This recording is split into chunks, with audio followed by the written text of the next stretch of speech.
యేసు ప్రభు మనందరూ ప్రేమించినాడు కనుక ఏ భేదము లేదు. యేసు ప్రభు వారు అందరికీ ప్రభు, ఆయన అందరికీ రక్షకుడు కనుక ఎవరైతే యేసునందు విశ్వాసం ఉంచుతారో వారు రక్షింపబడదురు అని దేవుని లేఖనాలు రాయబడుతున్నాయి.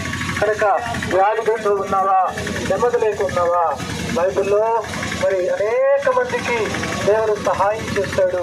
నీకును కూడా నీ ఉదయకాలమున సహాయం చేయటం కొరకై, నెమ్మదిని ఇవ్వటం కొరకై, శాంతిని ఇవ్వటం కొరకై ప్రభుని యేసు ప్రభువారు ఈ లోకంలోకి వచ్చాడు. కనుక ఇది నీకు సంబంధం లేదనుకొని నిర్లక్ష్యంగా ఉండబోకు.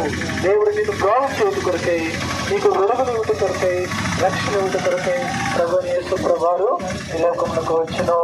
కనుక యేసు ప్రభువారు పిలుస్తూ ఉన్నాడు, నిన్ను శాశ్వతమైన ప్రేమతో నిన్ను ప్రేమిస్తున్నానని యేసు ప్రభువారు చెప్పి ఉన్నాడు.